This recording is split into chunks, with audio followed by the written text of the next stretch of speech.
Hello, good morning. Madyaw nga hinaat kanatong tanan.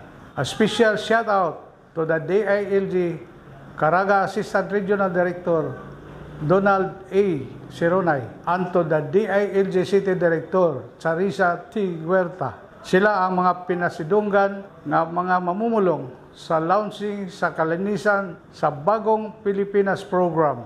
In coordination with the One Tahanan, Pahinabangay, Save the Masao River People's Movement, initiated by the Brigada News FM, headed by Manager Carlos Dugaduga. Sa milabay nga episode, ipatawag ni Kapitan ang duha ka partido, ang complainant o ang respondent, alang sa pagdungog o hearing sa motion for execution. Didto gisuta ni Kapitan ang mga hinungdan nganong walay voluntaryong pagpatuman ang respondent sa amicable settlement nga ilang gipirmahan sa lupon din na sa barangay. Human sa 5 ka adlaw ni pagawas si Kapitan sa notice of execution o pagpahibalo sa pagpatuman sa settlement agreement.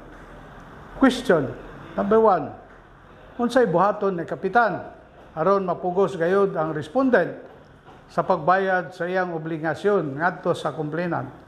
Second, kung mapakyas si Kapitan sa pagpatuman sa settlement agreement, unsay mahitabo sa kaso o reklamo nga gisak-at sa complainant ngadto sa lupon sa barangay?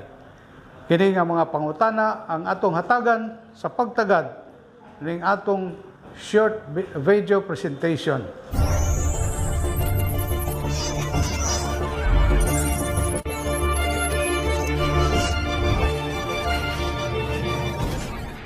Sa kaso ni Berting, wala niya bayari ang iyang utang ngadto kang Jerilyn.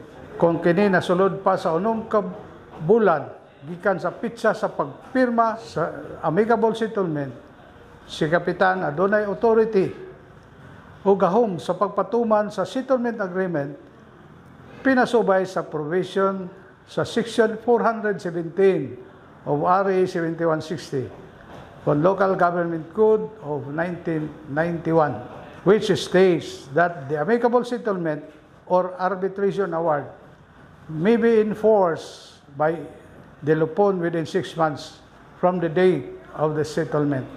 Human sa 5 ka adlaw, mapalugit o grace period, gikan sa pagdungog o hearing sa notice of execution, si Kapitan adunay authority o gahom sa pagkuha sa mga kabtangan o propriedad ni Berting, iya kaning isubasta o gipahimutang sa public auction o ang halin ibayad ni Kapitan ngadto kang Jerilyn o ang sobra sa halin sa gisubasta ibalik ngadto kang Berting. Kung ang kabtangan o propriedad ni Berting nga tuan himutang sa gawa sa barangay apan sulod sa susamang syudad o lugar o dakbayan, gapuyo si Jerilyn o si Berting. Si Kapitan muhatag sa authority ngadto sa Kapitan sa maong barangay sa pagkuha o pagsubasta sa mga kabtangan o propriedad ni Berting. Kung mapakyas si Kapitan sa pagpatuman sa settlement agreement, nilapas na ang 9 ka bulan, wala na authority si Kapitan nga mo patuman sa settlement agreement. O ang reklamo, idiretso na kini ngadto sa korte. Another question, kung ipasaka ni Jerilyn ang iyang reklamo ngadto sa korte, nga kinahanglan pa ba ang lupon sa barangay nga ma-issue sa certificate to file action? Dili na kinahanglan. Kaya ang dalhon ni Jerilyn mao ang kopya sa amicable settlement ug ang kopya sa notice of execution nga maoy iyang basihan sa pag-file sa reklamo ngadto sa korte para iyang pangayoon ang order of execution nga diin mauna ang responsable nga mopatuman sa settlement agreement. Another question, ang tanan ba nga mga butang o propriedad ni Berting ang mamahimong kuhaon o isubasta?